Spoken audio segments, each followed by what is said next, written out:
Are you stuck in your chaotic modern world? Living your day-to-day life without the power of awareness and self-control? Truly, a joyful and meaningful life cannot be achieved when you are on autopilot. I understand, and we can help you get in control again and help you experience tangible freedom by guiding you to a Live Awakened life. This is Jose Reynoso, and you're listening to the Live Awakened podcast, where we nurture your mind, body, and spirit, helping you evolve and transform to your best version, from your inner being to your outer physical form. Live Awakened podcast is here to promote and develop happy, productive, and successful humans here in the present moment. May the force be with you. Blessing, dear ones. It brings me joy and wonders to my spirit to know that you're listening to our Live Awakened podcast, where we dream of helping you change your life radically, feeding and nurturing your mind, body, and spirit, helping you wake up every day with profound excitement and inspiration, guiding you to living a life of joy and purpose. Today, we have a wonderful guest who is an artist, visionary, healer, and philosopher. Rita is a ceremony holder, ethical clothes designer, visionary artist, ageless wisdom teacher. She has worked around the world holding retreats and courses, supporting people to connect to their innate, pristine, vivid awareness to access the tree of life from within. Rita uses her shamanic skills, knowledge of teachings gained over the last 30 years to support people in making a pilgrimage back to themselves, to put their roots deep in the earth and make strong community connection, to find their peace in the world, their self-worth, their connection to source. She runs online courses, workshops, retreats around the world to support the unfolding of the collective wake up. In her own words, as a mother and grandmother, I don't feel I can stand by and do nothing. I offer my understanding from an esoteric perspective of dealing with addictions to lift and inspire our young people who are suffering and feeling lost to have a clear sense of purpose. Rita, it's with great honor I welcome you to the Live Awaken podcast. Oh, brother, thank you so much. It's beautiful to be here. Thank you for your work. I got goosebumps reading your bio because I'm like, wow, actually, it's happening. It's really Yeah. happening. Like, you could read this and be like, this is like some movie, Marvel movie of this superwoman, but I'm sitting across the screen. And yeah, and I had the pleasure and honor to meet you in Ibiza in a song circle. And, Yeah, and I was like, this is so beautiful because it was such a deep reminder that around a fire with good music, with absolutely. community, everything is already right. We're not healing, we're already healed, but do we want to already start celebrating and get over the years of suffering and darkness? So thank you for joining. Um, and just to begin, why don't you share, everybody, why this? Why do you do all these awesome things? I know you said that it's like suffering and feeling, but why? How did this trigger your own journey to be of service? Because you're in full service to your family and to the global family. Yes, I am. Do you know, this really is a really good question actually because it kind of brings us to everything. This very question because basically we can be in one of two states of consciousness at any one time, Jose. In esoteric ageless wisdom philosophy, you would look at every single human as you're either in your alignment with the source of all creation, with the central spiritual sun, and from that, drinking from the fountain, from the nectar of the opulence of the absolute, you feel so fulfilled that there is nowhere else to go, nothing more to do but to then share that alignment, that inner peace, and then your life becomes a life of absolute selfless service. There is nothing more fulfilling than being there. And when I say that, I'm not talking about codependency. I'm not talking about a spiritual superiority, which is like where you can go into that place of some messiah complex of thinking you're the healer, you're the one doing anything. It's a kind of joy that arises from being empty and allowing ourselves to be guided by this unfolding of a divine plan. So therefore we've got to be in this inner listening So basically, why do I do this? Because I wake up each day looking to see what can I give rather than what can I take. Because I already feel so complete inwardly and so rich just from being able to connect with the gorgeous beauty, the abundance of what exists around us every day, whether that's the light of how the clouds are in the sky, with anything and everything. There's nothing outside of the beauty, but it depends which lens we're looking through. So I'm grateful, really grateful, having come to this ripened age of 58 years, a grandmother, to be blessed in the grace of something magnificent that's unfolding on this earth that I cannot help but witness in everything I do every day and everywhere I go. I'm seeing an awakening because the blessings of the avatar, if you like, the Buddha, the Christ, this light of consciousness that's penetrating the veil. You talked about it when we talked briefly earlier. There is, we have been asleep. There was this veil. And if I look back in my teenage years, my where I went to the bottom of the muddiest pool, the darkest bottom of the riverbed, where I felt suffocated by the karma of my own unconsciousness. I was so unconscious. I created negative things in my life, and that's when I began the humility to say, please, God, hold my hand, take me out of this. So I know suffering. I know it. I know the taste of what has come before. And you know, there is a saying, they say, I think it was Khalil Gibran said, the depth of your sorrow will become the height of your joy. I'm so grateful for those Mm, words because I'm an actualization of the truth of that. I've been to the most sorrowful places. I've watched my beloved tantric partner die from a road traffic accident when my daughter was 5 months old. My oldest son's father died of heroin addiction. My own brother has drug induced schizophrenia. And I care about the children that have lost their way.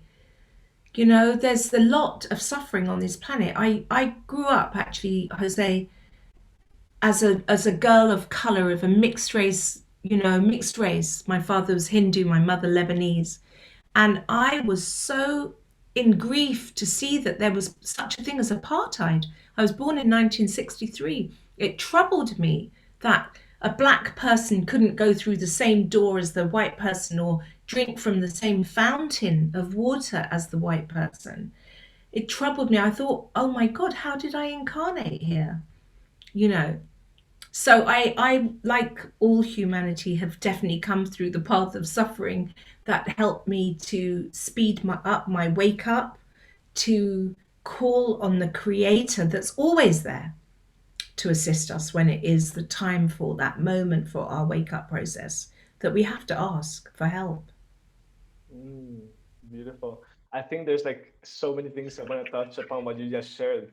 The first thing, I really love how you really like stated that you have this feeling that you're here to support people, but not with a messianic understanding that like I'm here to heal. I have this is my mission. I have to heal. Like, no, you chose to show up for yourself, and in that showing up for yourself, you're Yes. showing up for the world, which is beautiful because I in the spiritual world I find so many times people feeling the burden that I'm feeling the pain of the world and I have to heal people. I'm like, whoa, like whoa, that's a lot to take, you know, like just one breath, your life. And it came to mind really well, you saw how you said like that you are like supporting people through your own experience, your family. And it came to mind the words of Ram Dass that we are all walking each other home, which puts us all on the same Yeah. level. It's like no longer, hey, I need to pull the wagon from everyone. Like, no, we all have our skills and we're gonna be walking each other home. Oh, And by the way, anybody listening to this, you are all getting home. There's no timing, there's no urgency. Wherever your parents, whoever is suffering, they're gonna get home. Everybody has their process. And I didn't know that that's your background, Lebanese and Hindu, also. I love Lebanese people and Hindu philosophy, that's why I even am more connected to your teachings. And it's really amazing how a lens of perspective, as you said, it could be like a kaleidoscope, and it all depends how we choose to see that array of possibilities in the Yeah. quantum. You could perfectly be Oh, sitting and telling me that you are under drug abuse, you are under depression, because you have enough reasons to go through all that because you've had very traumatic events. But hearing how you've been able to respond and not react, and show that mastery of like, I chose to go through that suffering, and you're not blaming anybody else, which is one of the big absolutely, strengths of 100% that. Live Awakened. Is it's all about like extreme ownership. Like everything that has happened in your life, either in a conscious or unconscious way, you've chosen, and you've chosen to show up today as this power woman. So thank you for sharing that. Mhm. I would like to because you've had like very pivotal moments in your life, and the loss of Yeah. the father of your son, and the loss of the father of your elder son also, and now your brother also going through drug abuse. And I want to touch about drug abuse as a whole, but what's that pivotal Mhm. moment in your life that shaped who you are now? The one that was like Rita, get like, this is you, this is your power, Yeah. let's get to work in a workless way. What was that aha moment? You know, I did touch upon it because for me, it was when I realized I have sunk low. I recognized I had fallen. And like I consider myself since a child very spiritually intelligent. I do, I cannot pretend that. When I was 4 years old, I could feel the Shakti kundalini of the electromagnetic field under my feet. I hated to wear shoes. I used to beg my parents not to let me. And when I also knew at 4 years old, if I could stand really still, I would feel this energy of Leviathan to rise me up almost like a levitation. I had so much bliss in my body in stillness as a young child. So, somewhere along the line where I knew, like, even as a young child, my mother came from like Catholic, my father Hindu, it was quite a different thing. By 11 years old, I knew that had many lifetimes in Tibet. I knew that really my lineage is Buddhist. That's what, like, it was so strong for me. Anyway, when I realized I've fallen and that I'm suffocating in my unconsciousness, I'd got into a really unhealthy relationship. I was creating from one bad to next bad relationships. And it was then that I began to pray, please God, help me to wake up. I had a dream where I met this ancient mother on the Pleiades. I knew nothing about the Pleiades, nothing. I didn't even know the word really, the Pleiades. But I said to her as I saw this ancient mother, oh my God, you're my mother on the Pleiades. And as I said that in the dream state, I put my hands out for her to touch my hands. And in that moment, I felt this electric fire voltage in my body that was the first time I felt it through my brow, through my crown. And I went, and I woke up because I couldn't sustain the voltage of that level of light. So, not long after, I met this living Buddha, the Buddha Maitreya, and that's a strong thing to talk about because there's lots of controversy around whether this is the Buddha, not the Buddha. But I have to say, from that moment onwards, I began to walk a path of studying ageless wisdom, the path of harmlessness, and it was a path of purification.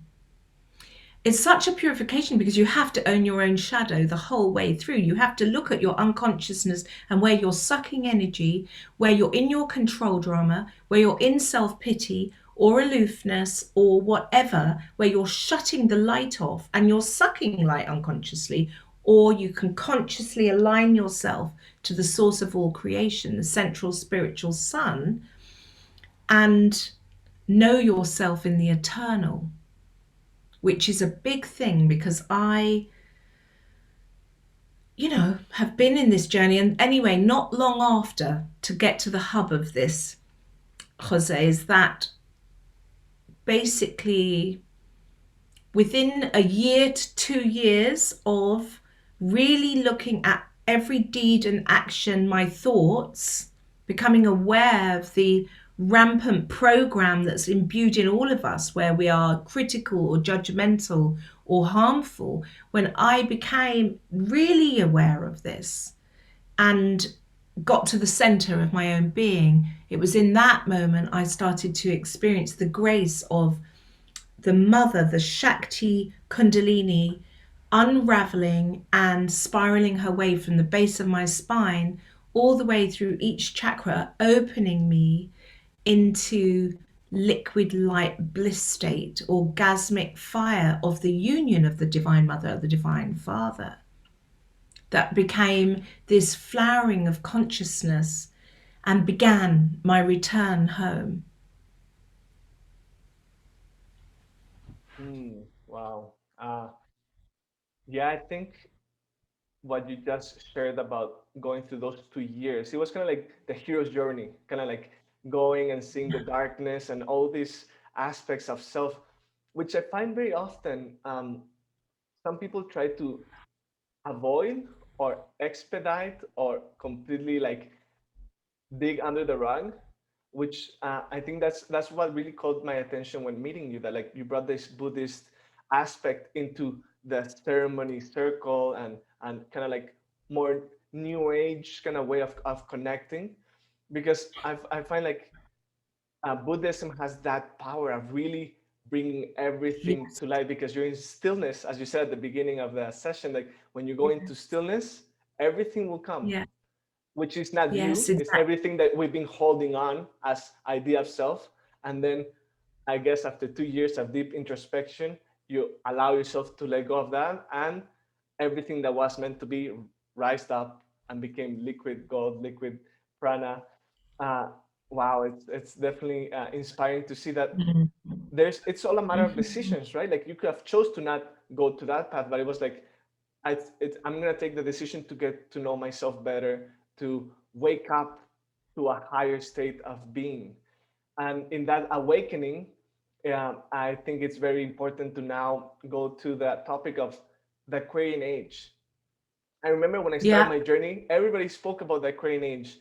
And recently, correct me if I'm wrong, 21st of December, they say that was the full embodiment of the Aquarian age. I think it Oh, started yeah. 1980s. Yogi Bhajan said Yeah. 1980s, and Yeah. it was the Well, transition even before. Yeah. even before, Yeah. right? It is. So 21st of December, I was like, okay, like, many people have visions of like UFOs will come and suddenly the earth will crack open.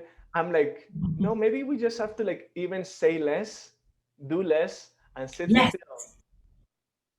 So for those Yes. watching That's this exactly the truth. that don't know, what does it mean a creating age? Why is it so relevant for us? And what do we have to do, if anything? Okay. Thank you. Thank you so much for asking this question. It's my favorite thing to talk about on lots of levels. So, let's talk about, just before I go into the age of Aquarius, I really want to compare it to the age of Pisces, what we've come out of. And in this, it's essential that I talk about it from the perspective of the work of the Christ who came as Jesus in the age of Pisces, was all about his, like the incredibleness of his incarnation. Because when he asked John the Baptist to baptize him, what that symbolically represents is that age was all about the purification of the emotional body, the cleaning of the emotional waters. Now, if you think about how are we in our emotional body, most people are stuck on the emotional treadmill, taking everything personally, being in separation, attachment, and blame. They are what is stuck in this place of anxiety and agitation, irritation, lack of relaxing. It's all lifetime after lifetime after lifetime going around on this emotional treadmill. Like basically, our spiritual evolution is about aligning our chakras so that we aren't looking through that lens where we're stuck. So if you go back to the age of Pisces and you think, what would it have been like in that period? At the beginning of that period of the age of Pisces, and right up until at least about 100 years ago, it was the norm for a woman would have been owned and a commodity of her father and family to be sold. That was the norm round this earth. We have progressed so massive, but obviously we have to look at where we've been out of balance within that. Crazy ass. But if I go to the very essence, but to understand the Age of Aquarius, you have to understand solar philosophy, ageless wisdom. It's based on the principle of the light of the central spiritual sun. You could look at this in the medicine path of understanding Tatawari, the sacred fire, because it's all one and the same. We are fragments of that fire, of that light, of the sun that sits within our very heart center. That heart that's pulsing and is the fire. And our journey home is to eventually get to the center of the heart. So the Age of Aquarius, in comparison to what is known for the Age of Pisces, is governed by a ray of consciousness called the sixth ray, related to the solar plex, the emotional body. The highest attainment you could get in the Age of Pisces was idealism and devotion. That's the highest attainment, which is why Bhakti yoga and having the guru outside of yourself was like a very essential part of development in the Age of Pisces. Oh, it makes so much sense now, yeah. It does. And it's also why people then automatically and unconsciously in their veil of asleepness gave their authority to the church, to this outer power.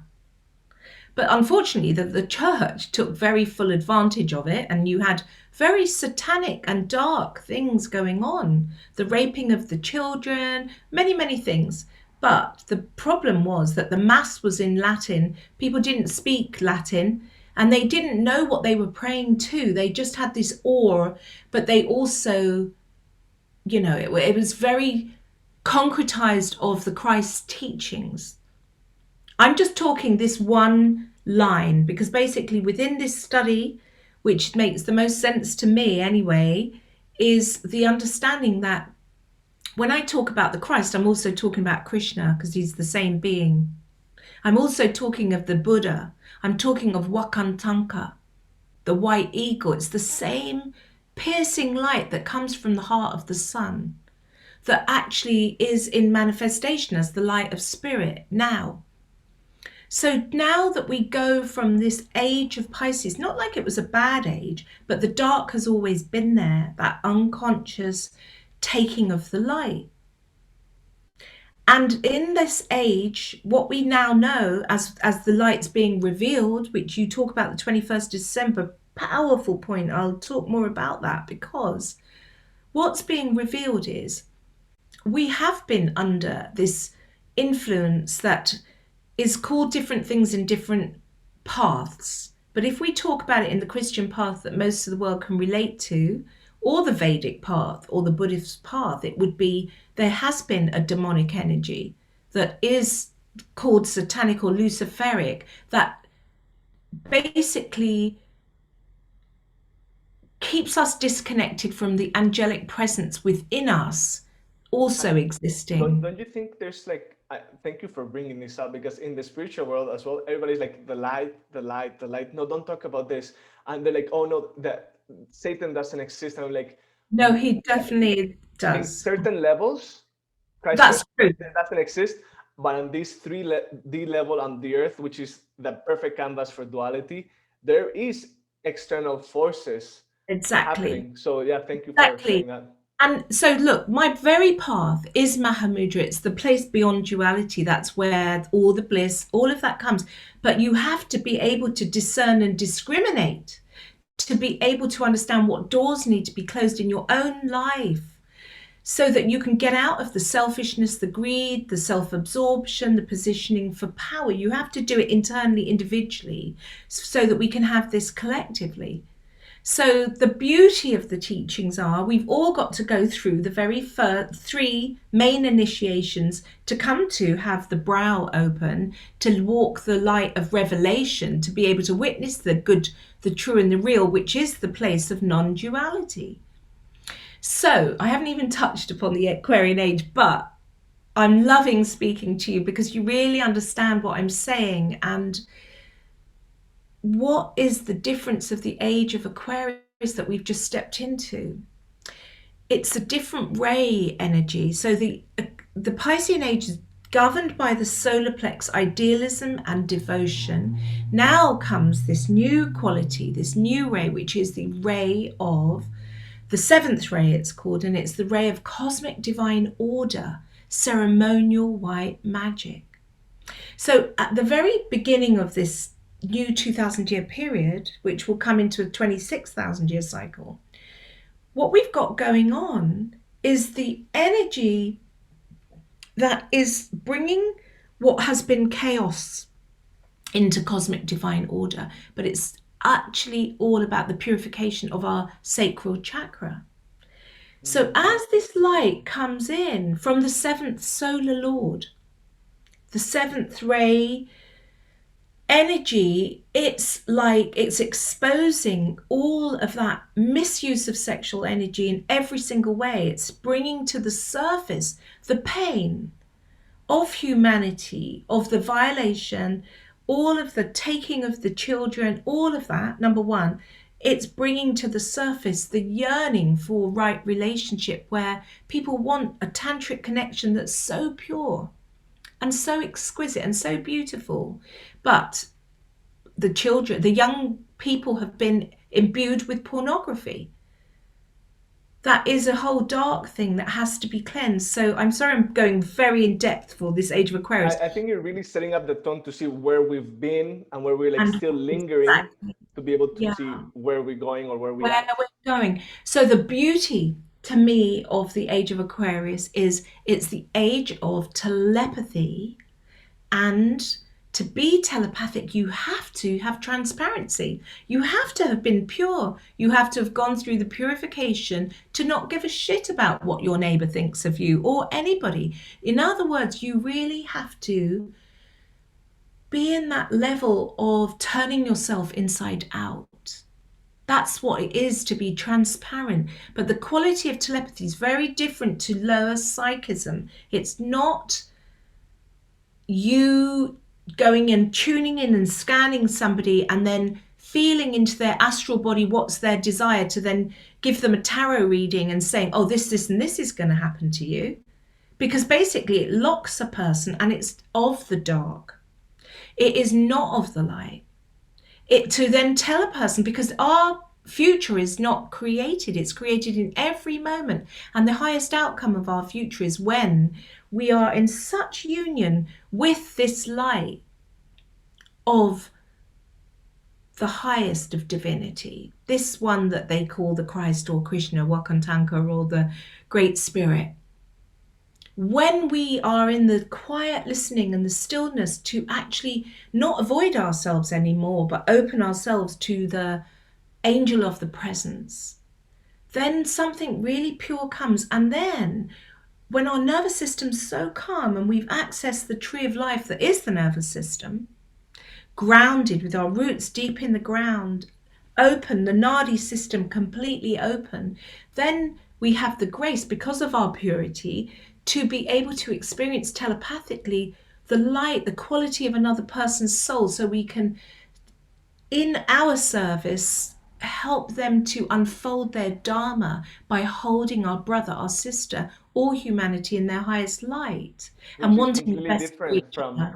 which is completely different, as you said, of the other telepathy of like, oh, this is what's the I past know life, you're this is like what's this. coming, which is still taking away their power and still being in a position of power. And people, for some reason, love that unconsciously. They love paying I somebody to, like, what's my problem? What's my dharma? You know, and stuff. know But I think exactly. it's so empowering what you're saying, and it reminds me. I'm sure you know that the book. The Book of Mastery by Paul Siegel. Uh, Paul he also Siegel. he also No, wrote the book I Am the Word. no, I don't read a lot these days, Oh, but I do this hear you. he's all about seeing people in truth, which is telepathy. Like I know who Yes, you are, I know what you are, I know how you serve. You're here, you're here, you're here, which is yes. telepathy, but in a completely like empowering place. As you say, you see who they are, the Christ consciousness, the Buddha, Golden Buddha, and you know that everything will unfold as it's gonna unfold, which is again stepping away and not having to control others. So yeah, It's that's a really good all point. about that. Mhm. And so there's such a shadow within what's the new age, isn't there?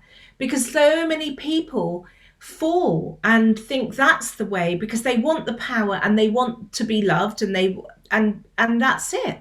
Look, I used to be, I'm an amazing astrologer actually, but I don't do astrology because I won't predict a person's future or anything like that because it I really see people attached to it, and in each moment, like actually the grace in my life is that I got out of the way of thinking I know or even planning anything, and it's now a constant incredible unfolding all the time. And imagine I have all these different businesses with my clothing, with this, but I do it in a way where there's no attachment and it's not in concrete fixedness. So I can allow for the flow of the divine mother in her union with the father through everything. Wow. Yeah, and I mean like I think I've also been tapping into that recently, and it's been like my mind, even if I have a very advanced or not advanced practice, or I've read or I haven't read, or I've been guided by astrology, whatever, will never be able to create or even anticipate what the universe wants to be unfold. And by trying to Yes. anticipate and say like, oh, my line of clothes is gonna be like this, I'm gonna do this. I feel like I've been putting boxes in the way the universe will unfold. And now, of course, I will never be able to experience anything outside of the box. But when you say like, every morning, my mantra is universe, bring it on. I'm ready. And that like it's like it's like, oh, are you sure? I'm like, yeah. And sometimes it'll hurt, it'll be painful. Sometimes it'll be bliss, but I'm Yeah. just allowing things to happen. And as I can see from the colors all around you, you're just allowing the universe to bathe you with synchronicity, bliss, and abundance. It's true. It's true.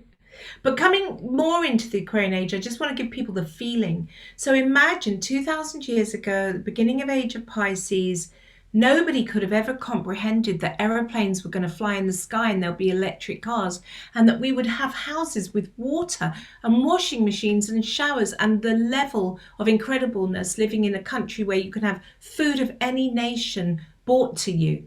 It's mind blowing. And the biggest thing that we have now got to at the end of the age of Pisces, the beginning of the age of Aquarius, is that we have been graced to drink from the fountain of all the lineages. You can get on the plane and you can go and sit with the Hunter people or the Yawanao people, or you can go and be with the Aborigines in Australia, or you can go and study to be in like the highest path of Tantra with the Janang tradition and the Kala Chakra, or you might want to specialize with this, but you can do any of it in this life. It's mind blowing. And imagine we're just at the beginning of the age of technology where you can have your own YouTube channel and bring through, you're not having to go through some bureaucracy to say, keep it watered down. Let's keep it too bit too extreme. We need to just tone it down for the people, and everything's toned down. We can do anything and be who we are.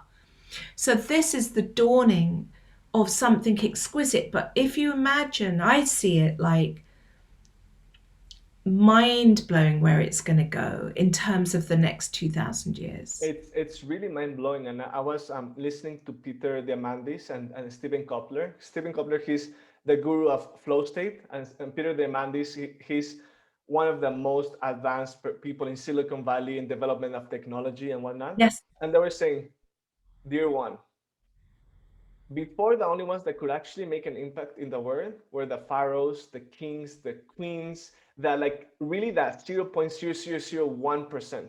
Yeah. But now, if you have access to internet, you can impact the lives of billions of people. So there's no excuse to keep Absolutely. hiding. And what you're saying is like we're really just scratching the surface of what's coming up next. Now, you don't have to hold one lineage. You can take the best of everything and make your practice sacredness, and what they can Beautiful. access your teachings. We can have this conversation, which will be mind blowing for 30 years ago. We will never have this. I will have to go with a big equipment and record. So this is the age of Aquarius. So what I'm getting, we come from the Piscean age, which has been very mental, very like material based. I think Sri Yukesh said we come from technology, but like kind of like just creating to be able to fulfill a gap of spirituality. We were trying to build big churches to feel connected with God. We're trying Yeah. to accumulate wealth to feel worth of heaven. So the age of Aquarius, somebody told me, is the age of truth. Yeah, it's so beautiful. You could look at it like the age of truth and minimalism. We're not going to, we don't need mansions. You know, like actually, they say the meek will inherit the earth. This is like the return of, like, I believe that as human beings, like, we are being influenced by the Buddhas and the Bodhisattvas from the realms of Shambhala, where there are literally, and this is no exaggeration, Jose, I've been studying the Kali Chakra and really, this is a big part of my practice, but there are, in the realms of Shambhala, there's like 96 million cities where people are sitting in the Buddha state of consciousness, in their Buddha nature, and they have no need for money. They have everything that they have. It's all there. And I feel that that's what's going to be the ripening of the age of Aquarius. We will get that level where we are all in such fulfillment.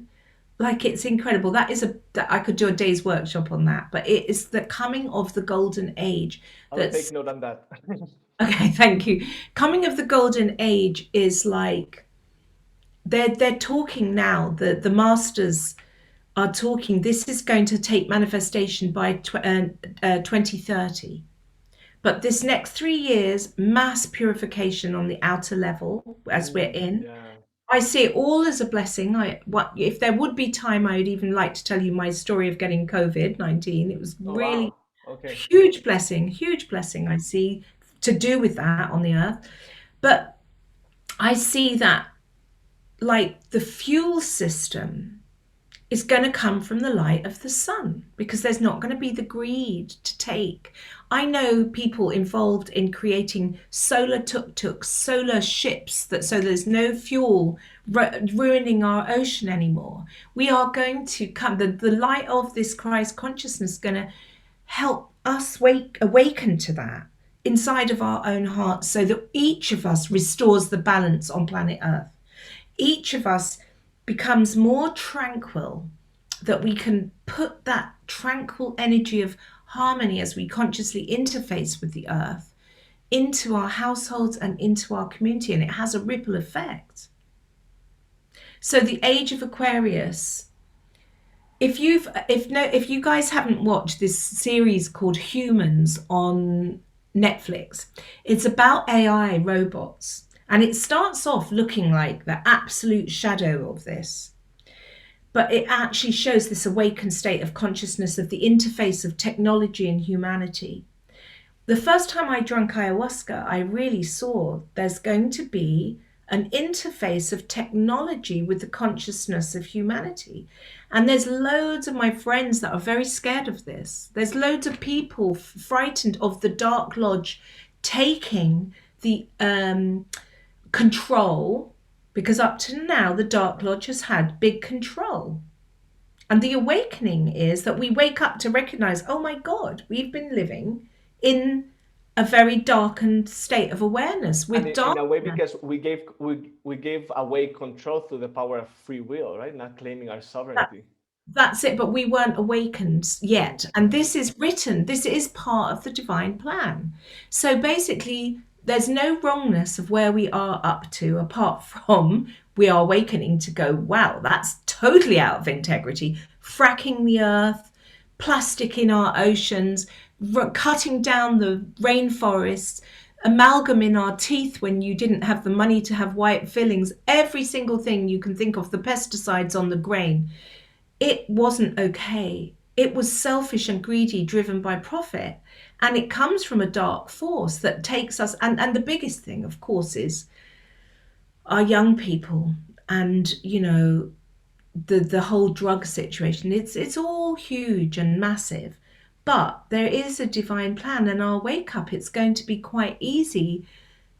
Well, it's not easy, but we've got to all turn ourselves inside out and we will take our power back. In fact, the taking back of the power is recognizing that we have the courage and we trust ourselves to wield the light, the love, and the wisdom. That's what power is in the light. It's when we invoke. I invoke the love, the light, and the wisdom of my ashram, soul, and monad, the highest of all we are. When we invoke that to guide me in the right activity within the divine plan, to clarify, to stimulate, to inspire my mind, to transform my feelings, my emotions, and to energize, vitalize, and heal my physical and etheric body, so there can be a normal flow of energy in my physical and etheric body. And in this invocation, we come into harmony with ourselves and all life. And we ask the light of the One to bless this. Wow, that it felt like a full alignment. It's like kind of like it's like a mantra, an affirmation that really brings you into your beingness, into your true nature, which I've been doing. Like I find like the more I do it throughout the day, the less I have to do it in a way, because you're constantly there, and then you catch yourself, or I catch myself not being there. I'm like, okay, that's not me. That was all beliefs, programs, ancient, whatever. Come back into truth and light. I can't help by asking this question that I ask myself every now and then when I hear about these systems of control, the Dark Lodge or Satanic or the fallen Anunnakis or whatever. Why? Why has there been, somebody asked me also the other day, like, who are they and why? What's in them? You Okay. know? So, look, that used to be my biggest question, and I feel I've glimpsed certain layers of it. Mhm. But I will talk about it from a personal perspective as well to make it relatable. There is a thing called cosmic astral evil. I was so scared of the dark. I've worked with lots of different plant medicines, and one of them I was very scared to take iboga, for instance. Remind me to come back to that.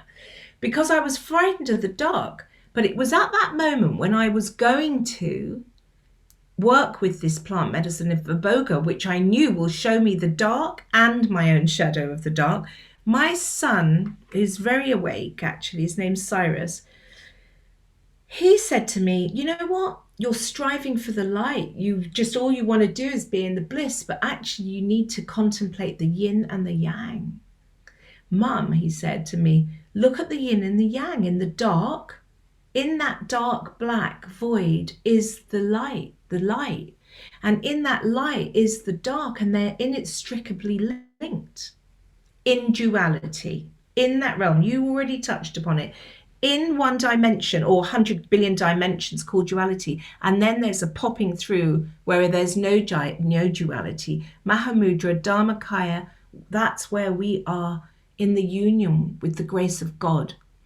However, why do we need to go from it? And that's why I love to talk the tales. I could speak about it from Krishna Radha, how he created Krishna created Radha so he could experience the love that he has in his heart for all existence, mirrored back to himself through Radha. I love that tale. But if we look at it through the Luciferic spirit and the origination through Christianity and the Garden of Eden and that whole thing with Lilith and then Eve, what I like about it is the understanding when I tune into what is Lucifer. Lucifer's the most beautiful angel accordingly out of all the angels. But Lucifer got bored of being in the union with the God's will and said, I really want to do my own thing. I would really like to be my own creator, and I don't want to be in your divine will, God. I want to be doing my own thing. Think about when you were 14 years old, Jose, or I was 14, or any teenager, having been a mother of four teenagers, all of them, when they get to a hormonal stage where their sexual energy is kicking in and it's not purified yet, they turn away from the mother and the father and they basically say, talk to the hand, I'm not interested. Don't tell me what to do. And there's an aggression that comes with the turning away from the mother and the father as they separate to find themselves. In myself, I'm going to own my own shadow because I know the part of me that hates to be told what to do. Even with my spiritual master, even when we turn away from the Christ or the Buddha, literally, because we don't want to be told what to do. We don't want to feel surrendered and suffused in the light of their wisdom or their grace. We want to go and explore. That's the story of the prodigal son, going out on this journey by ourselves. Or if you looked in mythology or the Holy Grail and King Arthur, everything is linked to this labyrinth. We are walking in the darkness till we spiral in and we go through all the suffering, all the disappointment, all the distrust of God, because we're in this thing, until it's painful, so painful, till you feel suffocated by it all. And then you say, please hold me again. I can't do this on my own. Everything that you built that you thought was going to be amazing, you worked so hard, you created this business, you became a multimillionaire, and at your death, you're on your own, nothing's satisfying, and you can't take any of it with you again and again. We have all these different experiences again and again. And on one level, we could say, not one of these things was fun. Like, oh, yes, I learned a lot along the way, but did I learn? Because I kept repeating the mistake in so many different ways. Until one day when we really come on our knees, we're bowed down, we say, look, I've really, really definitely had enough now. Please show me the way. Please show me the way home to my heart. Please show me what is it I even need or want, because we really don't know. Anyone who's worked with plant medicines comes to that conclusion that we don't know fuck all, sorry for swearing, we don't know anything. We just don't. And we don't even know, like, what should we do tomorrow? Like, we don't. And then everything begins to change when we come with that humility of an innocent child that's willing to be guided into the right activity within the divine plan. That's when the creator can really use us to become this amazing vehicle. But why did we have to go so far into the separation, to the darkest point? Look, if you look at what is it to be somebody who sexually abuses children, why would they be in that darkness? They say sometimes that hurt people hurt people, the pain, but they didn't feel worthy enough to go to the creator, to say, I'm ready to present myself to you. I want your light. I need to be filled with your light. But they still wanted that light. They stole it from the child, of the innocent, of the They stole beauty. the light. Yeah, yeah, yeah. Wow. Yeah, it's like, yeah, you like the example of being like a teenager, whatever. Like we rebel so much to our nature, to our tribe, to our home, but then it hurts so much that we call home. We're like mom or dad or like grandpa. We always want to come back home, and that's the whole journey of like coming Yeah. home, and then how to integrate everything you've learned, which is the next step of spiritual development. Ram Dass also says, if you think you're spiritually enlightened, go spend a weekend with your family. I And always say that to people. every time I come home, I'm like, oh yeah, time to put into practice. In Bali, in Ibiza, it's like a vortex. Then you come home and you're like, okay, this is the real thing. It So is. I, So on that note, I've got to quickly say, having four kids keeps me so in check.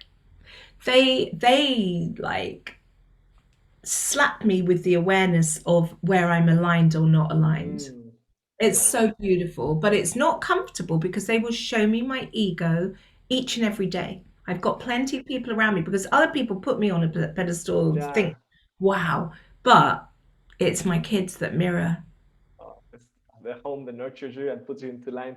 And yeah, I think um, yeah, we can do lots of plant medicine and going inner journeys, but then really having ways to see checking in, and that's your kids, that's your family, being a grandmother, like you fly, but then it's like, hey, I'm hungry, feed me, Yeah, hug me, all these things. I do want to talk about the COVID experience, and yeah, you've been explaining how, like, in your own process, to your process, you went through purification practices, removing stagnation, awakening the body, first creating space to be able to hold that vibration.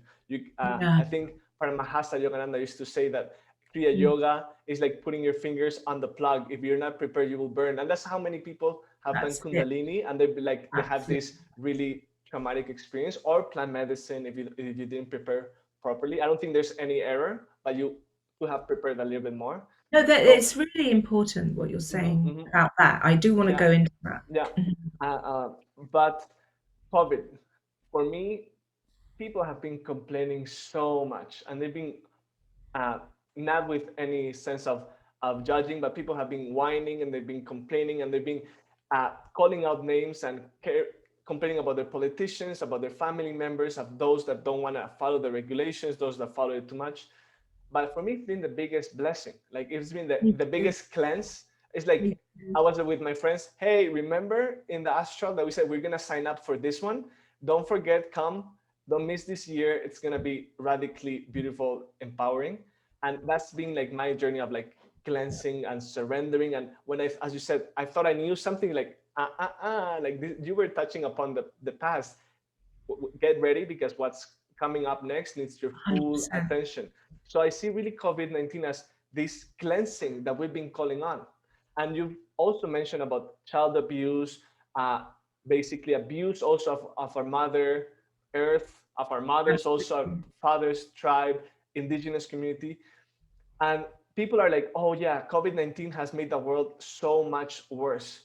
I'm like, really? It's No, always been there. Not always, but it's been there for thousands of years. It's just coming to the surface. And now exactly. we're given the opportunity. That's why I feel so empowered of like, what are we gonna do as individuals, as in a collective? Are we gonna keep hiding the child abuse and say, don't post this on social media, this should not be there? I'm like, or am I gonna look at the eyes of the beast and be like, this is wrong? Let's I can support you in healing this, but you have to be willing to do it. Let's start cleaning our oceans. Free energy is coming up next. Totally. Solar energy, wind energy. Kids are being born like your son that just knows so much. They're just channeling all this Tesla information and other practices. But then you just shared with me that you went through your own COVID-19. And I didn't have COVID-19, but I've had the most close near experience in my life. I was almost, from eating a coconut, I think I got salmonella or something very weird. I was two Oh, weeks almost dying in Costa Rica. And I was laughing in a sense because I'm like, people are dying from COVID-19. And I've never been so close to dying from eating a coconut. I thought I would not get that by not eating chicken and all these things. oh, So I went through my cleanse, and I was with my mom and my partner, and we were like all, wow.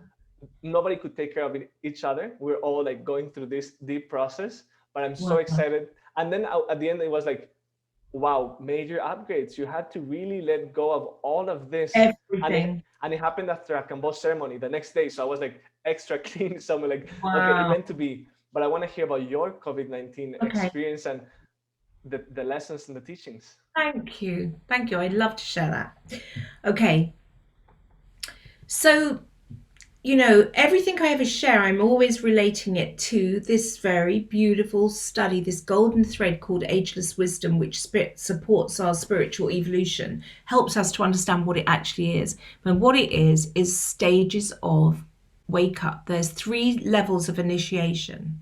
So I see COVID-19 as humanity collectively going through first initiation, purification from the sacral chakra to the throat chakra.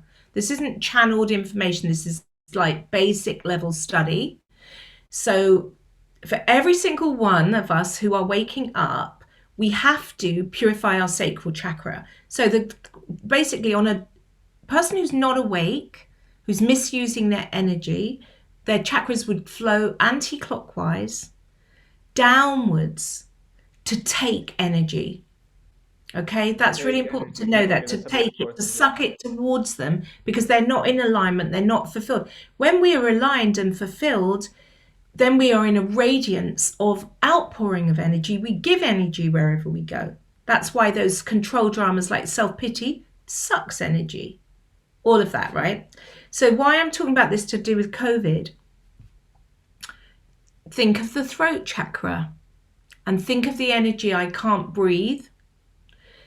And then also think of your own body as the tree of life. We touched upon it, but I'd like the people watching this to view, think of their spine, of which a central channel of energy flows up. And then think of your lungs like two, like branches off of the tree. So you've got this in center of your heart chakra. And then we think of what have we been doing to the earth? We've been rampantly cutting down the rainforests, the lungs of the earth, wrecking our biosphere so that there's not enough oxygen, number one. So basically, we are interconnected with everything. So to me, the people who are in this conspiracy theory of thinking that there's some dark force that's purposely created COVID, for me, is just an automatic karmic ripening of humanity's unconsciousness. We went unconscious this last 100 years. We allowed nuclear testing to happen in our seas. We allowed this pesticides to go on the grain, like all of this, even because we weren't in our power. I'm not blaming anybody, but all of this is the dysfunction. Our seas, the ice caps, the icebergs are melting, like everything could be looking like it's chaos and it's all going to be terrible. But I see COVID-19 that ultimately, like everything, there's nothing outside of our spiritual practice. Nothing, whether it's you're changing the nappy, cooking the dinner, you can make it a spiritual practice, or you can be the victim to it and hate what you're doing and be thinking you should be doing something more spiritual than cooking the meal or changing the nappy or gardening. Like there's everything could be your spiritual practice, your love making it as a prayer, an offering, rather than this desperation to get something. So basically, coming to COVID, I see that we as a race got this moment this last year, as much as it was so scary and frightening at the beginning, because every one of us had the carpet pulled from under our feet, where we had to meet the mother. The great mother is great mystery. All of us went through the uncertainty of not knowing how to plan for next month. Would we be able to pay the rent? Wouldn't we be able to pay the rent? Is my mother going to die? Are we going to die? We all had to be humble of the not knowing. And in that, as a race, we had to go inside quietly to the bedroom. Some people shut up in their little flat or whatever to just say, I need to be quiet so I can listen to God talk to me. I need to feel myself. I've been out of my center. Let me see if I can just be still to feel so that I can know what's going on, because everyone wanted to know. That's where we originally fell as humanity, picked from the apple from the tree of knowledge rather than the beingness of the tree of life. So human beings are imprinted with the mechanism of the need to know. And all of us were not allowed to know in this last year. And we're still in it slightly because we still don't know properly when we're coming out. And can we start planning our own little plan again? We can't still even plan like a month ahead. It's like they're opening and closing and there's new strains and things Yeah. happening. So there's all of this, which is going to take us into that very tantric. In Buddhism, we have white tantra, takes us into the walking on the razor's edge, the diamond path of having to just be in the moment with what is, and just trusting if we're in alignment, the right things are going to come to us at the right time and the right inspiration, and everything can begin rebalancing, because I feel we've been pushed inside of ourselves until our nervous systems calm down and we can become rebalanced and harmonized. Every human being on this earth, in India and all over the world, had the opportunity to literally face their family and see what they'd built for themselves. Are they lonely? Do they hate their mother, father, brother, sister, or their kids? Or are they going to get on with them? And month after month went by, and everybody had to purify to wake up on Groundhog Day and say, oh, I'm going to be nice today. I'm going to cook everyone a nice meal. I'm not going to be critical. I'm not going to do this. And then eventually people became harmonized because they were facing and meeting their first circle around them, the family. They had to.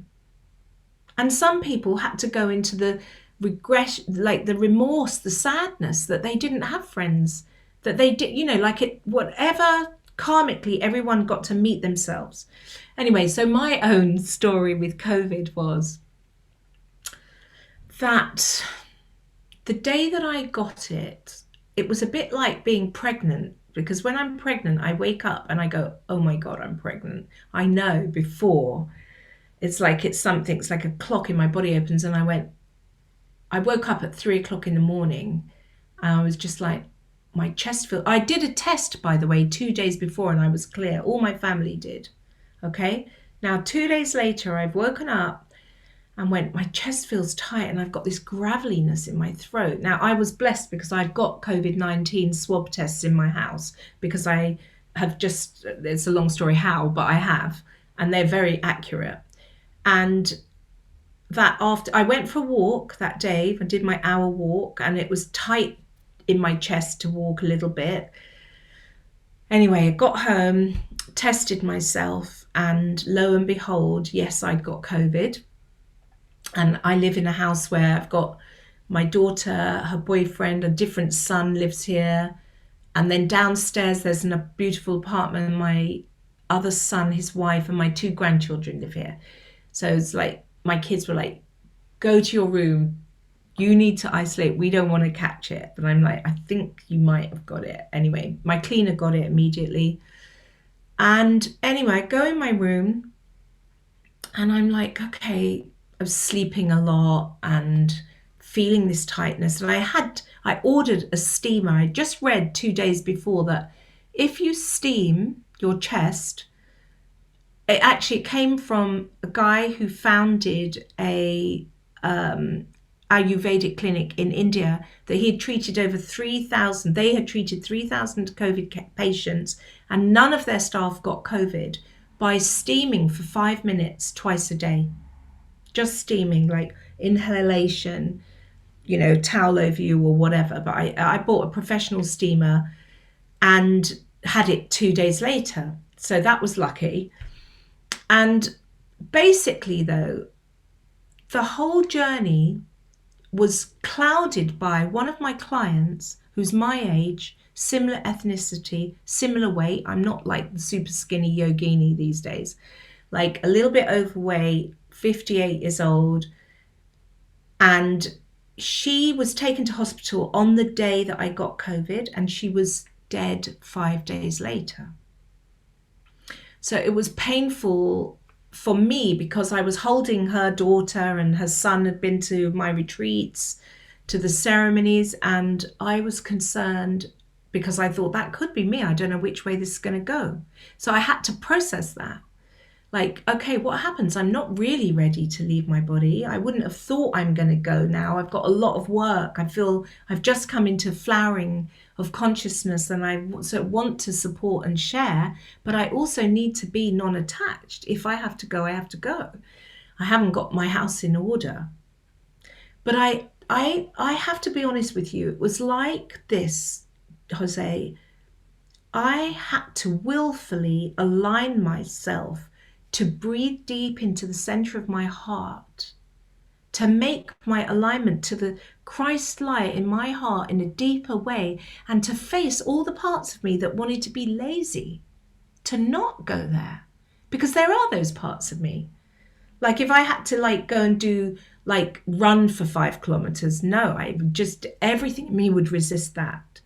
But it was like that, having to go. I had to make sure I'm taking my liposol vitamin C, my vitamin D3 with K2, my zinc, I had to take all these vitamins. There's a part that's lazy that doesn't really It was want. like time to, like, spirit telling you time to mother yourself. You've been giving so much to everyone, Totally It's that. like, hey, time to be your own mother, your own Yeah. guide, your own midwife, And everything. Like, yes, mother yourself. Stop stop everything. everything, Be selfish a little bit. 15 days or something like that. But by about the 12th day, because the doctor said to me on earlier in it, like it should only be like 5 or 6 days. Most people, if you're still feeling the symptoms 8 days later, 10 days later, they didn't say then you should be worried, but they sent it telepathically. By now, by the way, 7 days later, my daughter and her boyfriend got it, and then my son and his wife got it. And it was so many levels, like even just feeling like, oh god, I've got to ask for a cup of tea or for them to bring me water or cook me food. Like I'm dependent on my family nurturing me, number one. It was many layers, but I just want to share this part of it because this was like a cracking open which surprised me, that just before I came to the end where my whole body knew how to heal itself, because it was about that, before I could allow myself to fully heal, this infection, which I see to be an absolute blessing, took me deep into my heart chakra that sits in the lung area. And it showed me that I had some suppressed grief. Now, obviously, I've done a lot of work on myself. I thought I've cried all my tears, but this particular grief was related to my father, which was a pain that I had pushed down and under the carpet. And when I was like, I had to go there, and then came the tears and the release and turned itself inside out so I could see the blessing of this grief and disappointment I had around a particular aspect of my dad who I loved, held him when he died. Like, I loved the man, beautiful guy, feel his spirit so strongly even now. But there was a place where he, in his unconscious, was an addiction to gambling. Blah, blah, blah. It's a whole story. I won't go into it. But I had this terrible sadness around it, and I had to let that come out. And when after I released it, then I could breathe to the center of my heart. That's when my breath changed, and that's when Wow. I got better, and that's when I was fine. And I needed those tears to be cried. And a lot of people I've spoken to who have had COVID needed to cry and release the grief from their lungs. Wow. So I'm so grateful because in it, I feel like I accessed the center of my heart much more than before. And that I saw that COVID was a gift to us collectively and individually, that if you have COVID, you really can go deeper to the very center of your own heart. That's a massive blessing. But some people in the journeying to the center of their heart can't hold it in the incarnation of their physical form of this body. So they have to leave the garment of this body and recognize this too is only a dream, one night's dreaming in our soul's evolution. They have to let go of the attachments of their loved ones and all of it. And it's not comfortable or easy for those who have had to go, but it's always in its divine perfection within karma. That's how I see it. Wow. Yeah, it's definitely like so profound that you were able to access a deep. You like, if anybody, if I had to interview you 2 weeks before, I'm like, do you feel, Rita, that you're connected with your heart and your chakra and that you I breathe would say deeply? You'll be like 100%. 100%. But then there's like, oh, again, you think you know, let's go deeper. This was time was That's it. COVID medicine, and yeah, it's lovely to see that keep moving that lens of perception that everything is a teaching or a blessing, or a teaching and a blessing. And it sounds like COVID-19 was a teaching and a blessing.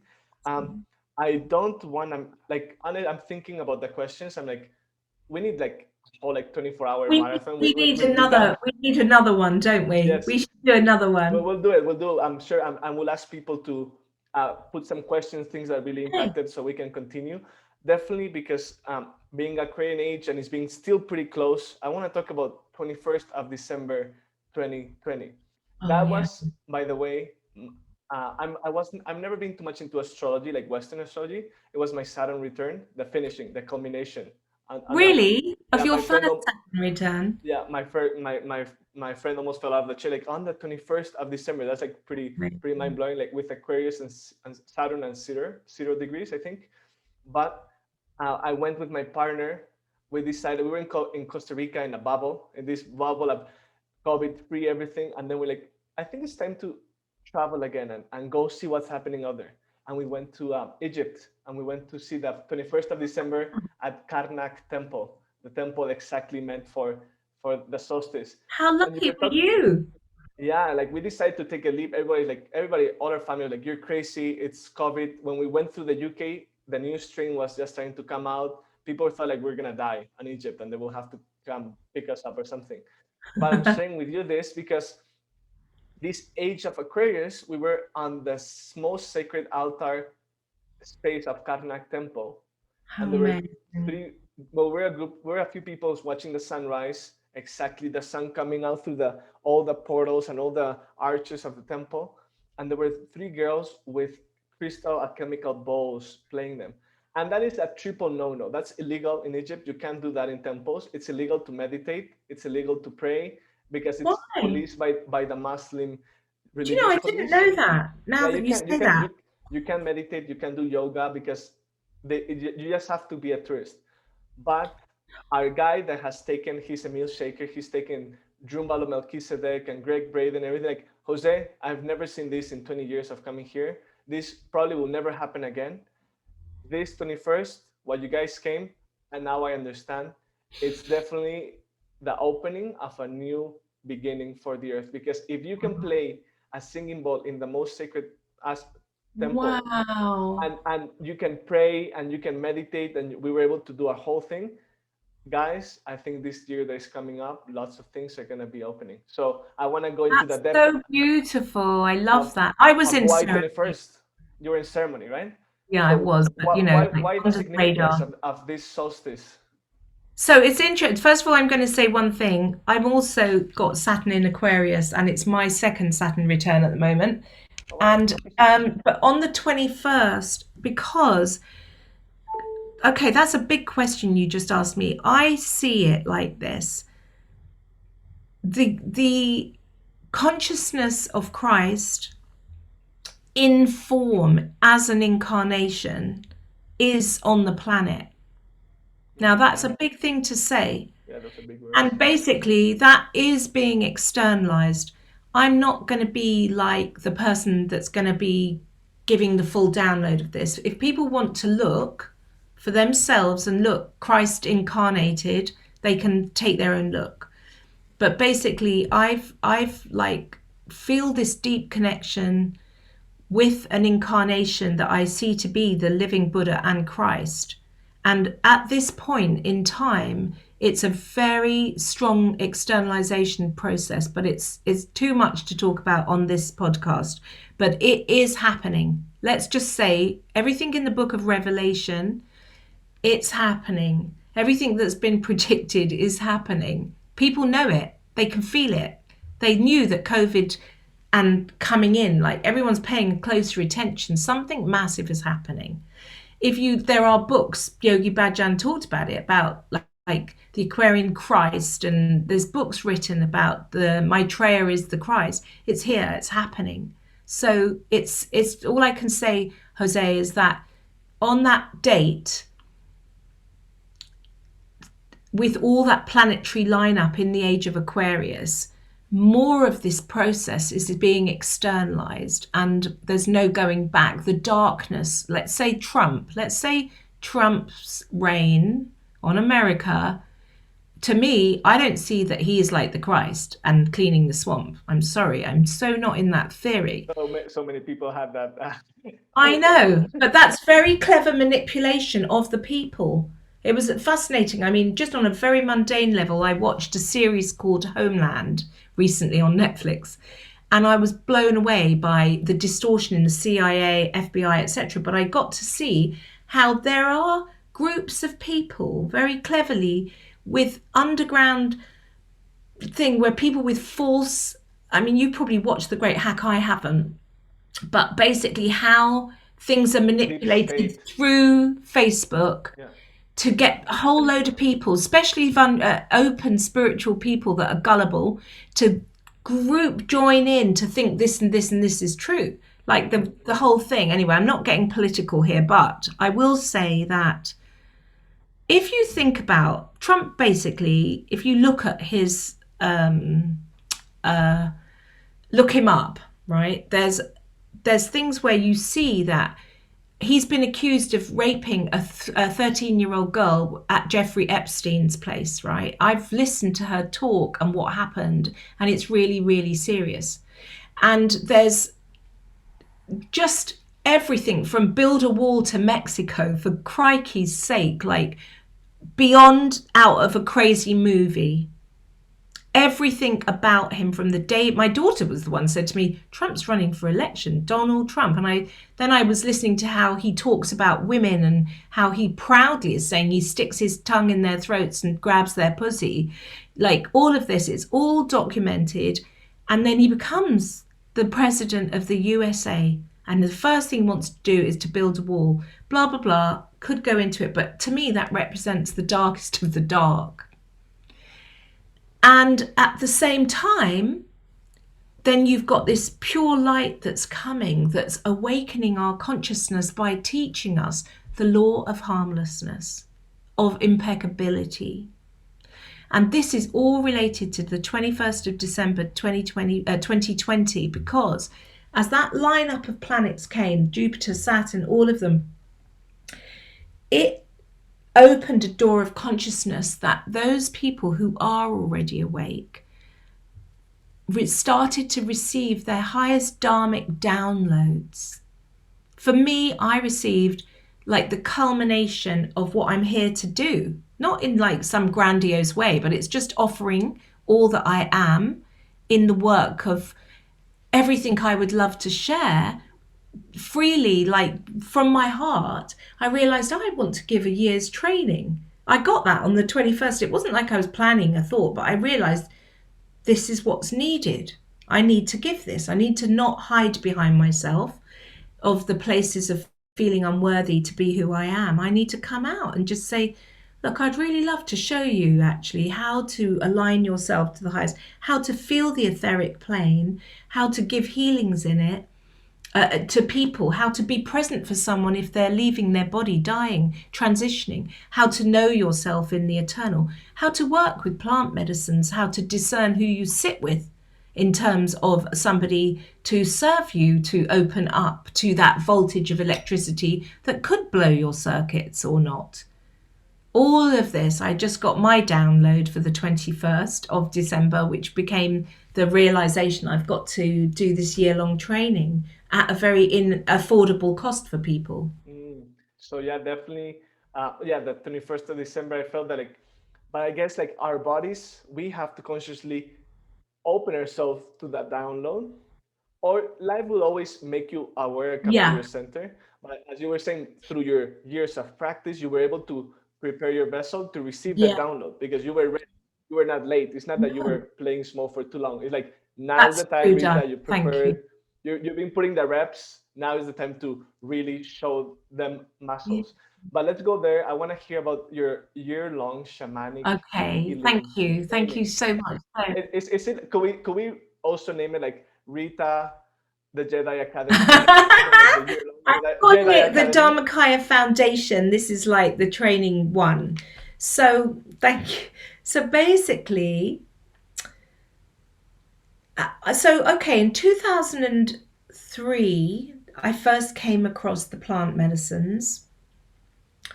And what I saw, I got this telepathic download from Madre Ayahuasca just in seeing it was actually, I saw a slideshow of somebody who wasn't willing to serve it in England but wanted to take people to the forest. And he gave a slideshow about what this medicine was about, this beautiful grandmother medicine.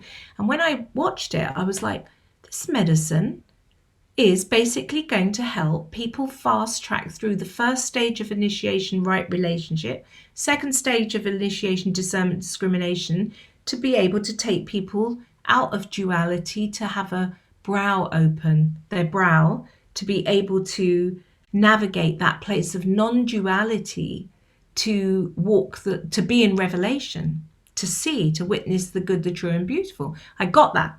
And I also got, no, I didn't get that that day. So, anyway, to cut a long story short, I began working with different plants in my own purification process, and got to understand how it telepathically weaves people together in the heart so that they enter timelessness, that they will never forget each other, that they will have met each other's souls. And I saw this to be what is a master plant teacher. A master plant teacher still giving the teachings of the Christ, the Buddha, the Bodhisattvas, and like all of the different paths, but individually through each person getting the opportunity to have darshan with a great master that's scanning their body and seeing where they're out of alignment and helping them to recalibrate, helping them to say, get to see themselves, meet themselves. So having done this for years, having began to work a little bit in this way, running retreats all over the world, understanding the walk of a medicine carrier, I realized that there's been a lot of incongruence. There's a lot of people who have complained that they've been taken advantage of in different ceremonies, sexually. There's a lot of different things.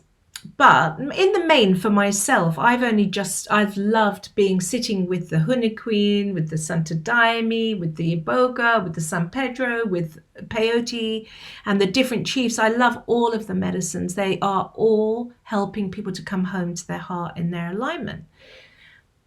And what I really wanted to help people to have not just an understanding in this shamanic training of just the plants, but actually how to hold the plants, how to prepare, how to be able to hold space for yourself, but also for another person. Wow. Hmm. So it's not like this course is going to, you suddenly go out and give ceremonies and hold your own medicine circles, but maybe this is a possibility. But if you're a yoga teacher, you're going to be able to be more empathic and attuned, because this course is more about understanding your own spiritual evolution and where other people are out, to not be able to take things personally, to be more spiritually mature, but to develop etheric sensitivity, but also the wisdom of understanding how to travel through the bardos, how to travel through the different dimensions and know where you are.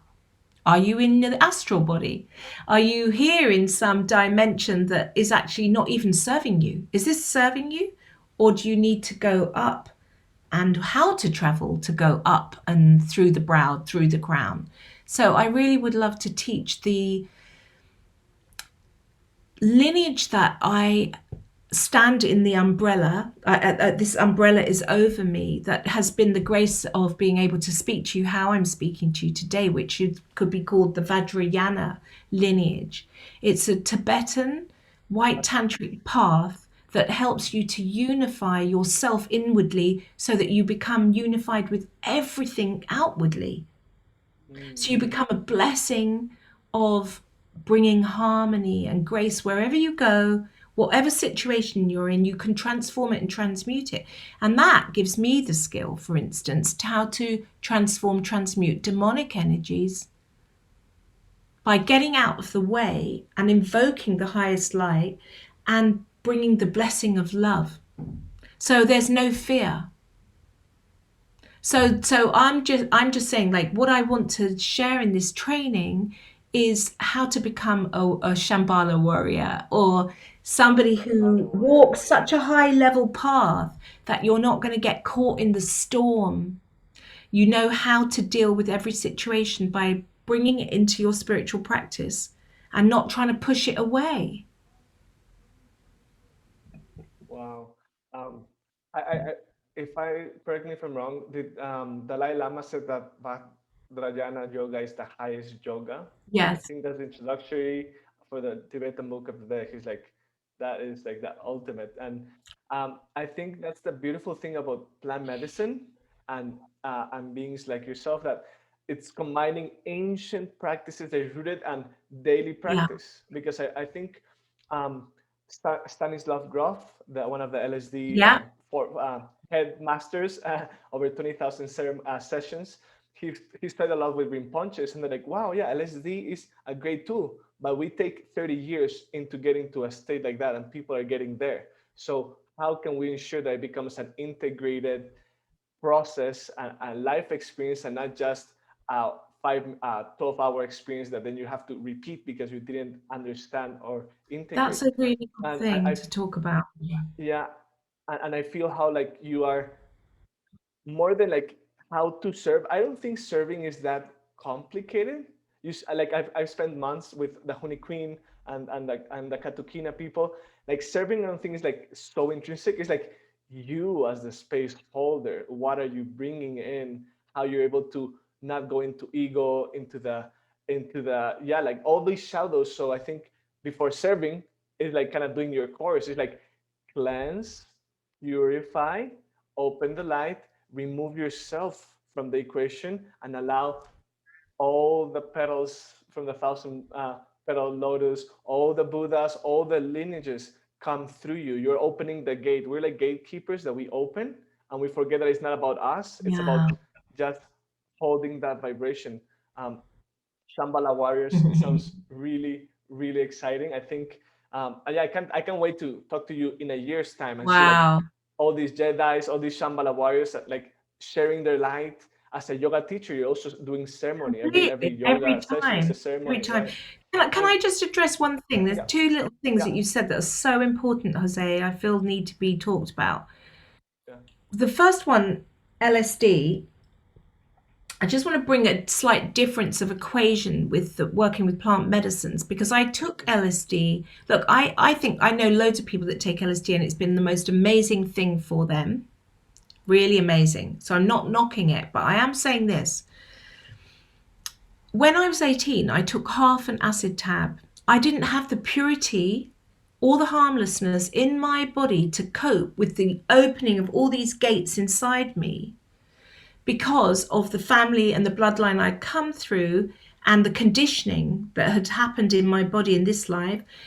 I went into a Kundalini burnout. I released Kundalini and I went crazy for about 6 months. It took me to ground out. And I know that people have had these dangerous experiences taking LSD. A lot of people think plant medicines are a drug. I'd say that this is the difference. People take drugs, they get high, then they feel like crap afterwards. When you take a plant medicine, you often feel like crap during it and crap a lot. And then afterwards, you feel purified and clear. And there's a very big difference between the two. And you were Even never doing it even for though fun. You will never do it for fun. Some people tell me like you're going and getting ceremony. never I'm like, recreationally, never, it's like, never. oh, it's never recreation. You Even wouldn't though do that you as a may Saturday have plan. bliss and joy, it's never recreation. That's one thing. The other thing that's really important, please don't get me wrong. I'm 100% not doing this course so that people think that they can serve medicine, but I feel people who serve medicine have a karmic, for myself, karmic responsibility for every cup poured for that person's spiritual evolution. That would be one thing. And number two, like the love to be unconditional, which is where the grandmother comes in or the mother. Do you know what I mean? It has to be unconditional with whatever. And so that's where primarily I'm grateful to say that I've seen mostly people serving in that way. Mm, hmm. Mostly. But anyway, we can come back to that. But I just Yeah. wanted to bring that in. No, thank you so much for sharing. I think they asked once. I probably agree.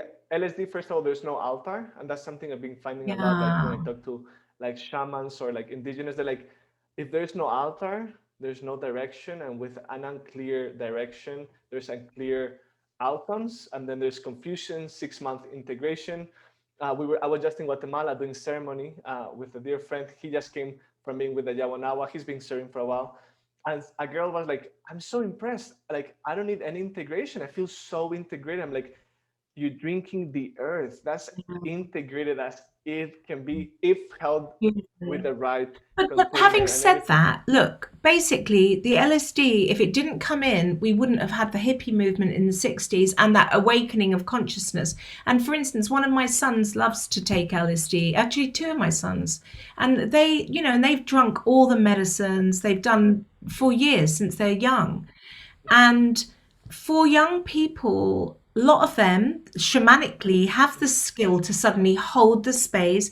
They might be working, and for me, I'm 1,000% prefer people to be working with Changa, LSD, or DMT than and mushrooms rather than them doing cocaine and ketamine and other crap Alcohol. Yeah, stuff. yeah, So yeah, yeah. if and it's helped them in their wake up process, they've become nicer people. So I'm not saying, but I am saying I'm always really careful, because not I'm careful, but I would like people to be careful, because if somebody is wobbly, and like the youth now, the young people now, Jose, there's so many of them are frightened. They think that there's a big dark thing going on. They're scared of these agendas. That it's brought them into a place of distrust of humanity and Mhm. distrust of people. There's a lot. So if they come out of lockdown, they all start doing drugs. It's a big worry to me. A big worry. Yeah, yeah. Yeah, thank you. I also like I've one of great healings through LSD, so I honor Yeah, and I respect. honor it. And I think they asked Ninkaroli Baba about LSD, Yeah. and he said, "Oh, we yogis we've had this in the past, but you Westerners need it in a paper, and you called it God. But it's always been nothing is new. We just take it in different forms." Okay, so Okay. Live Awakened is it's all about experience. It's all about tangible tools for people to integrate. And I know you have a beautiful meditation journey that you would like to share with the entire world. Before we go there, Mhm. what would you say are three actionable things somebody can take?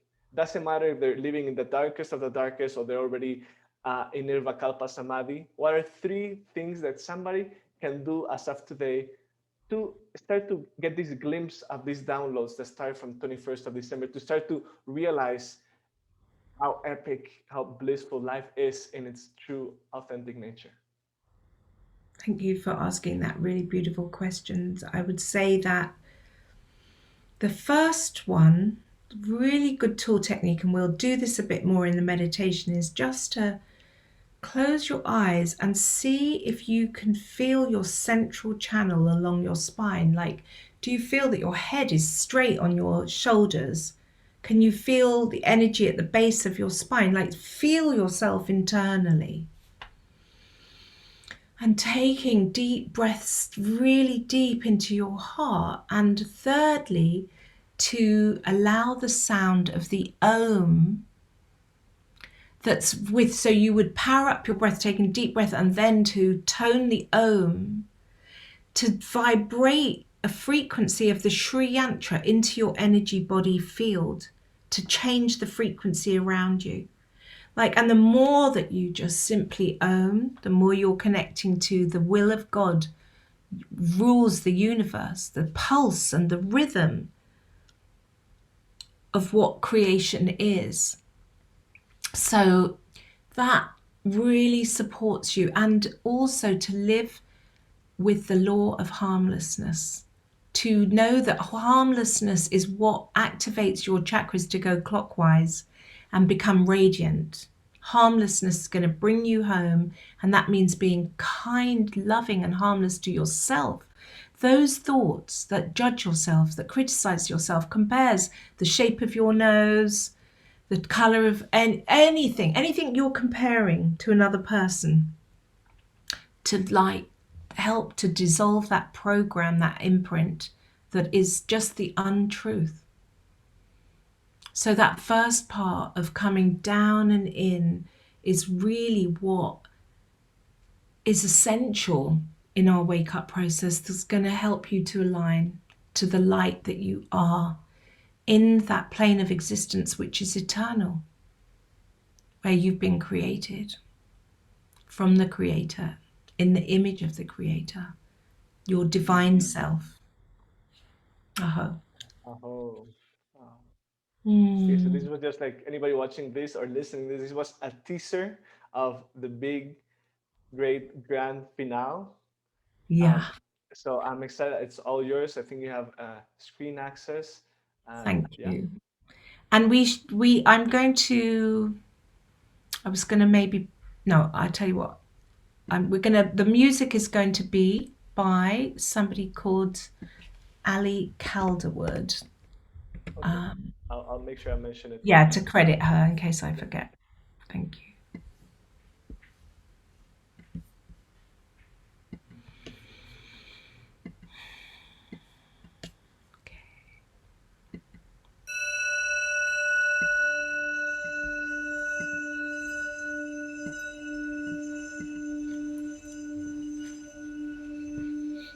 So, inviting you to find that alignment in your spine, to sit yourself up straight or to lie yourself down straight. And to just take a moment to release any tension in your neck.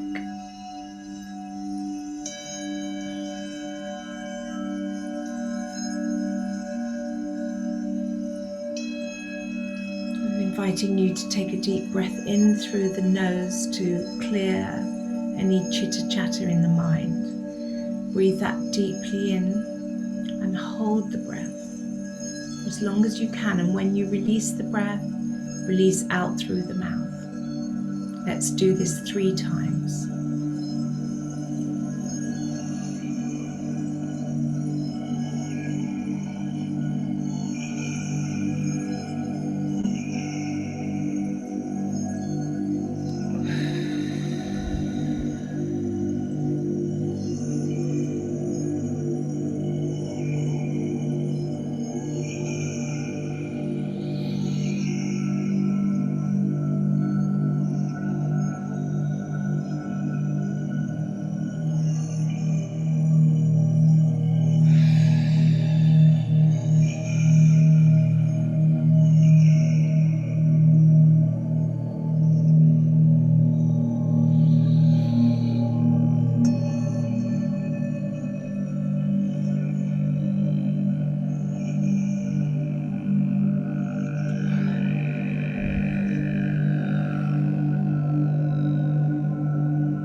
And inviting you to bring your awareness down to the base of your spine, where your bottom is meeting the seat, the ground, the earth. And inviting you to just bring your awareness 4 fingertips below the very base of your spine. See if you can feel that vortex of light, the power point of your vitality. Focus yourself here.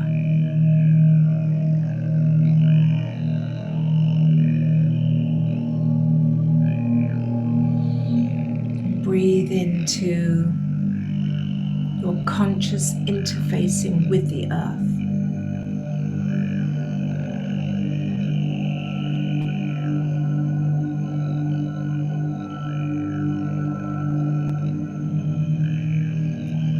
Opening yourself to receive her harmony.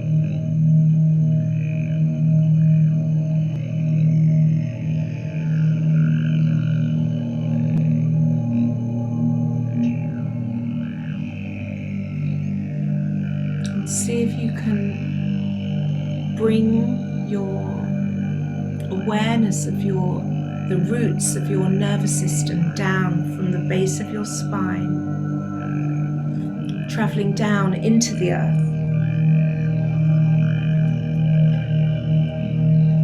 down 100 feet down into the earth.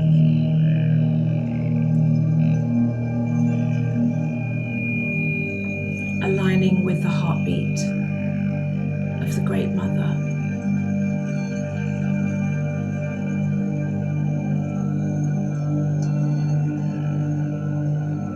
As we pledge ourselves to open to the flow of this grace,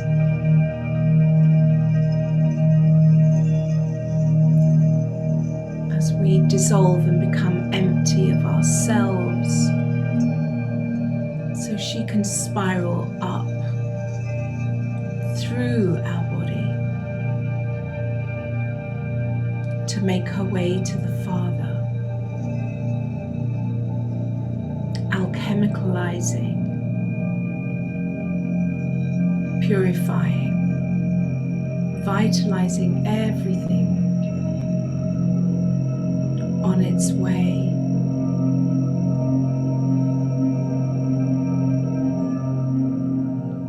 So just opening yourself to enjoy that tingly electrical light in your feet as you feel this Shakti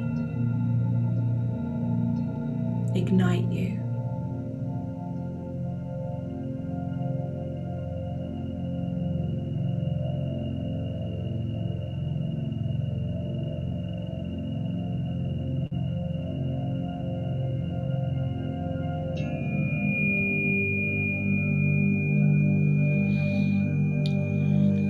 Every breath in, connecting with the light of spirit, the light of your solar angel that's walked with you in every lifetime,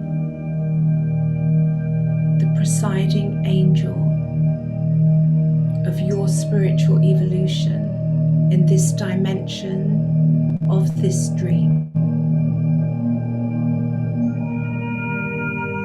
here on this earth.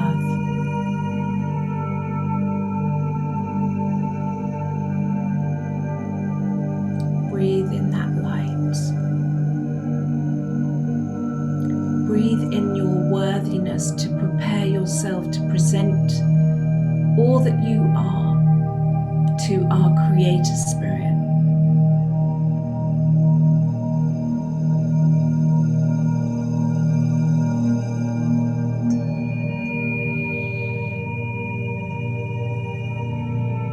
And taking a breath in to your solar plex,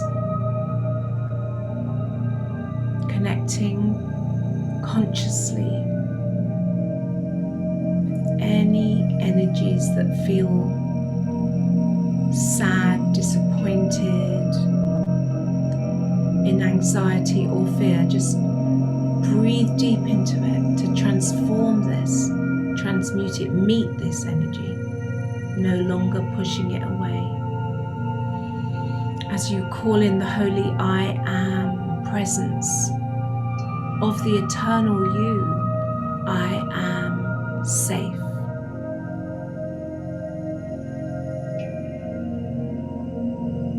I celebrate my belonging on this earth. I am empowered by everything. Breathing deeper to really, truly meet yourself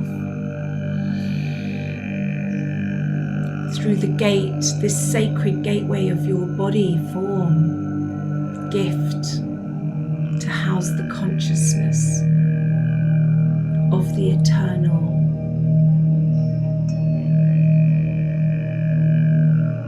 That silent witness, the one that's watching your thoughts.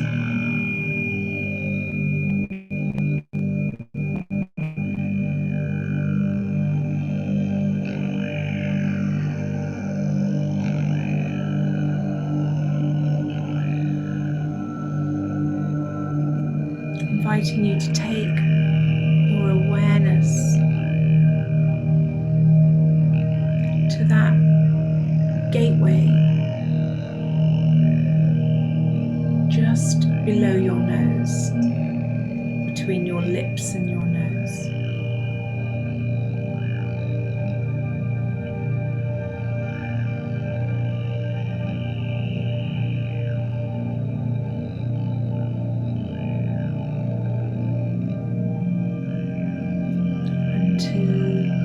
Give yourself permission to just look through your brow.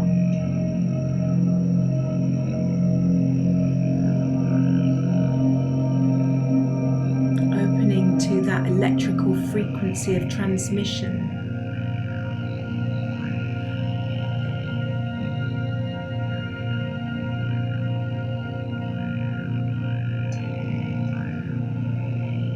in your relationship with the One.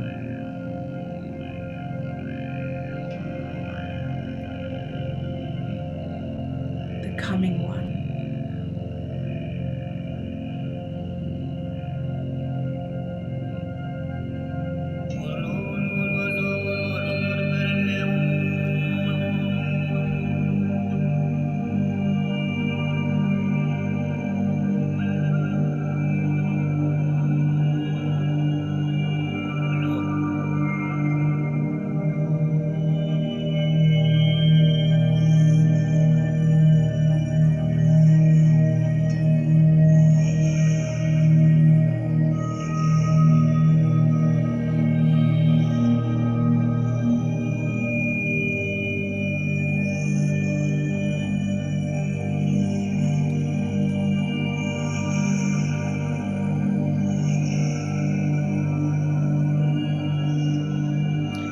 O Great Spirit, Father Sky, Father Sun, Wakantanka, a whole great mystery.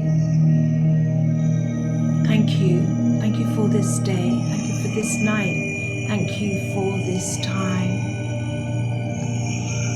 for us to prepare the way for the future generations. Asking for the courage to stand steady in these times, to feel our alignment, our connection to the source of all creation, to thirst to know you, great beloved, intimately, through all the leaves, the clouds, the breeze, the flowers, through the eyes of the children, through the wounded ones, the adults that had lost their way.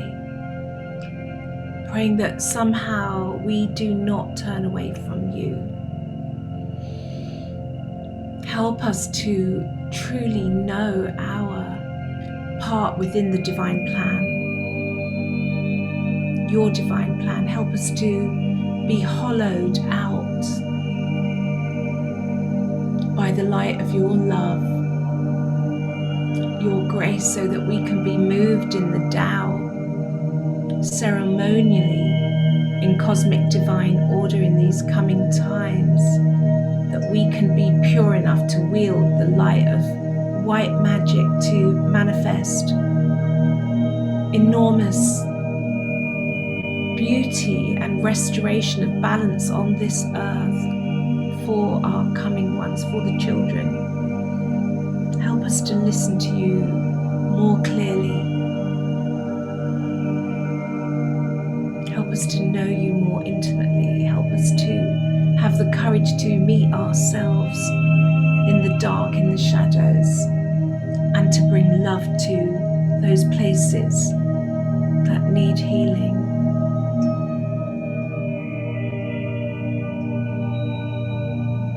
Help us, Great Spirit, that the veil can be lifted, that we could know ourselves as one family, one humanity,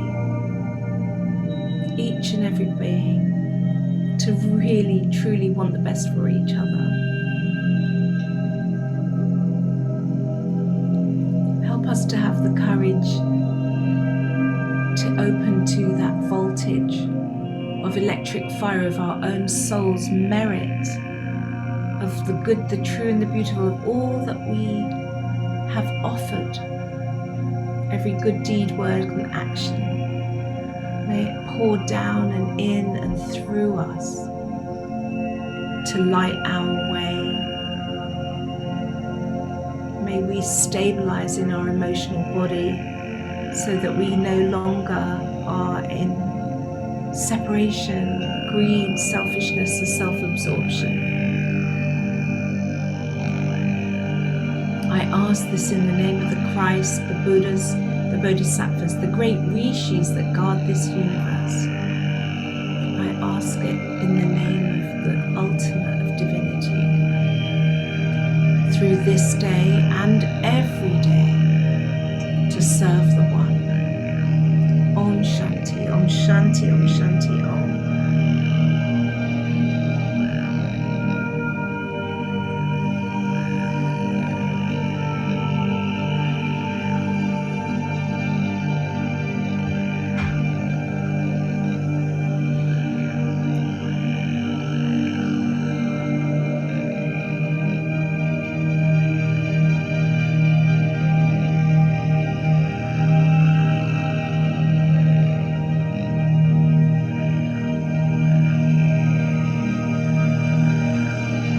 Thank you for this day. Thank you for this night. Thank you for this life. May it be auspicious. Ahoma Takwiasin. Oh, yes. Mm, Hmm. mm, Thank you, brother. mm. Oh, thank you, Rita. Uh, Hmm. Thank you for the reminder. Thank you for your light, Hmm. um, for your art that is beautifully showcased behind you, and the flowers, the candle. Hmm. Yeah, I'm really excited to keep sharing nuggets of wisdom Thank you. from a mother, a grandmother, a facilitator, as ceremony holder, but also a very beautiful and divine human being. Hmm. And I'm sure people watching this, they're like, okay, I want to learn more. Maybe I'm ready for that Shambhala warrior training, the shamanic year-long um, um, course. So I'm gonna post all the social media links and on the description, either on Spotify or on YouTube. But you can go also to the Mudra collection for your clothing. She has a YouTube and Instagram, Facebook. And I'll make sure that everybody can reach you. And Thank you. yeah, Thank it's you. been a blessing. Thank you. Definitely when I met you, I saw the altar you set up. I was like, yeah, I'm in the right place. And Oh, yeah, I can't keep waiting to learn more, to thank you. singing songs together. Yes. And I know it's late where you are, Yeah. so I'll let you do also that other aspect of life, mother, Can grandmother, put family member, together now. nourish yourself. Um, and yeah, is there any other words you want to share before we conclude the Just ceremony a huge session? thank you. I just really want to honor your awakeness and what an absolute pleasure it has been to talk to you and feel you. And I deeply respect you. You know, like we could have maybe not been talking the same language, but we do. And I see you, brother. And I really thank you for your work and anything I can do to support in any way, let me know. And I pray that we get to sit in circle together one time again. I'd love to come to Mexico, actually. I was going to run a retreat in Mexico in 2020. Wow. So I will let you know when I do because I'm still wanting to do that maybe in 2022.